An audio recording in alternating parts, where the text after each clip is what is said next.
Welcome back to our international viewers, and thank you for joining us once again for our daily English news edition. I'm Daniel Cook, your host, Monday through Saturday at 6 p.m.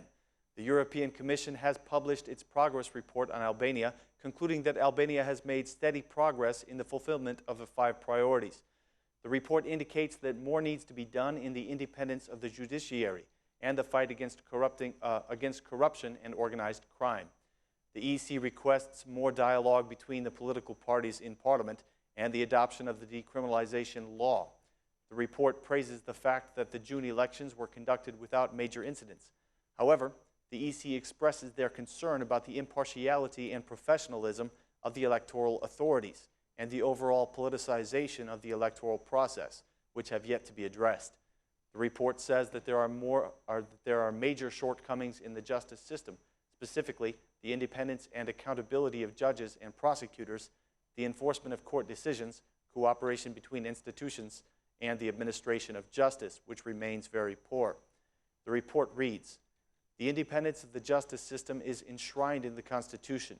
However, in practice, it is jeopardized by the highly politicized way in which High Court and Constitutional Court judges are appointed, and the wide margin of discretion enjoyed by the High Council of Justice in appointing, promoting, and transferring judges.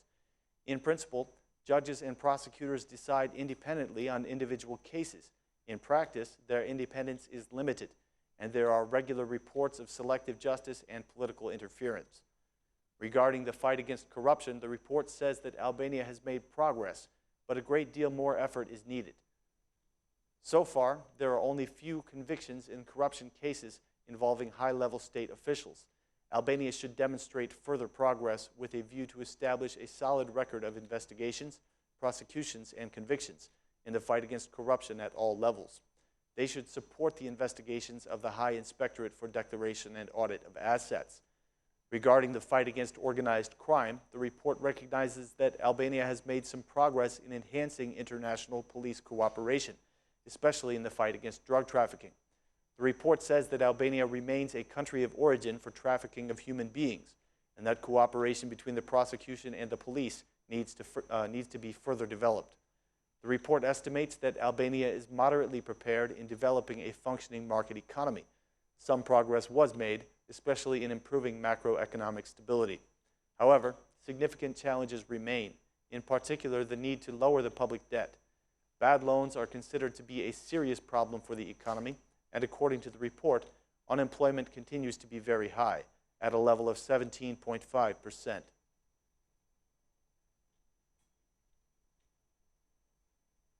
The joint attitude of the Prime Minister and the EU ambassador is that the judicial reform is the key to opening Albania's EU negotiations. In a joint press conference, they agreed that the reform presents a challenge and needs a comprehensive process. Mr. Rama said, "The progress report positively evaluates the reforms made by our government. The justice reform is important for opening the negotiations, and it must be realized in time.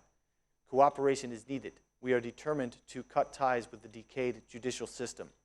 The Prime Minister is convinced that the resignation of Nasip Nacho does not violate the reform, but he avoided giving a response on whether there will be other changes to the government.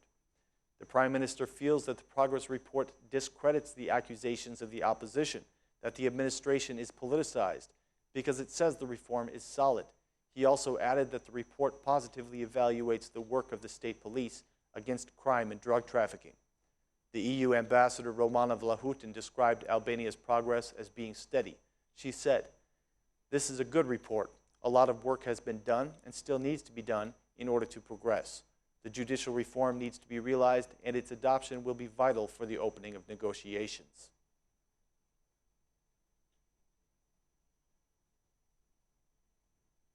The Minister of Integration, Gjosha, considers the progress report to be positive. In a telephone conversation from Brussels, she said that the political class needs to cooperate on the reforms, especially the justice reform. Gjosha feels that the attention of the political class should now be fully focused on the priorities. She said, "The progress report positively evaluated Albania's progress in the 5 priorities. There is still much work to be done. We need to work hard on the justice reform and the fight against corruption and organized crime. The judicial reform will also resolve property issues and pave the way to foreign investments. The progress report cannot be the government's responsibility alone. We are all responsible for the contents of the report, said Gjosha. She also denied the rumors of her possible resignation, calling them mere speculation. After concluding the visit to Tirana, the head of the IMF mission gave a joint press conference with the Minister of Finance, the Minister of Economy, and the BOA governor. He announced that there will be no tax increase, but that revenue must be increased, which means cutting back expenditures. We have seen the commitment of the government to continue with structural reforms that will guarantee the sustainable development of the country. The fulfillment of tax obligations is very important. Expansion of the tax base is important. We have asked the government to follow the best international practices, said the IMF leader. The Minister of Finance spoke about the new Eurobond worth 450 million euro. He said that 300 million will be used to repay the first Eurobond, and the remaining 150 million will be used to repay the loans from internal banks. The government and the IMF agree on the prediction that the economic increase for this year will be 2.7% and up to 3.5% for next year. The Minister of Economy and the Minister of Finance said that the 2016 fiscal package includes some fiscal easing for various sectors. The Minister of Finance announced that the budget may decrease the taxes in agriculture and tourism.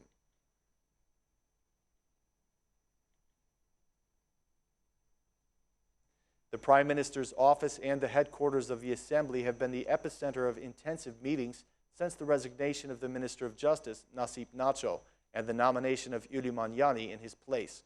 The chairman of the SMI, Ilir Mehta, received the Minister of Transport, Haji Nasto, the former Minister of Justice, Nasip Nacho, and Manjani, who has been nominated as the new Minister of Justice. Meanwhile, the Minister of Urban Development, the Interior Minister, and the Minister of Health were all seen entering the Prime Minister's office. Uli Manjani indicated that his meeting with Mehta was nothing unusual and that he has daily meetings with the SMI Chairman.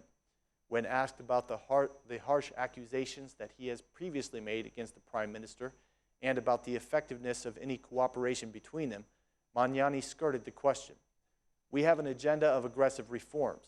We are in the middle of our work, and we still have a lot of work to do, said Manjani. The political parties have expressed very different viewpoints on the resignation of Mr. Nacho. The Democratic MP Astrid Patosi had this to say. Yesterday, the position of Prime Minister was changed. After yesterday, we will have Mehta as the Prime Minister, not Rama. The Socialist MP Bashkim Fino sees the resignation as being a normal event. He denies the idea that through the resignation of Nacho, the Assembly Speaker is imposing governmental changes on the Prime Minister. They are partners, and they have an important contract to rule the country, he said. The Albanian Ombudsman sent a letter to the Law Commission asking for a review of the government's proposal to strengthen the penalties for business sector. Totazani said that measures are potentially fatal for people with low income, and he proposes new social policies instead of a harsher criminal code. He is against the article that gives the penalty of 3 years in prison for not issuing sales receipts. He thinks that it was a hasty initiative and that it should be discussed in order to avoid creating even more difficult economic conditions. He also rejected the article that gives prison time of up to 15 years for tax inspectors who abuse their duties, recommending a fine rather than prison time. He says that the institution of Ombudsman has made a detailed analysis which reveals that the operation against informality has primarily damaged the needy. The Ombudsman is the second institution, after the World Bank, to ask for the creation of a special program for vulnerable groups. He asks the Law Commission to intervene and to prevent these radical measures from being adopted.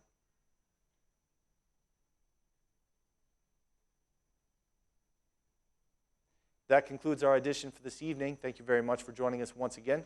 We will be back again at the same time tomorrow with more translated news in English. Thanks. Have a great night.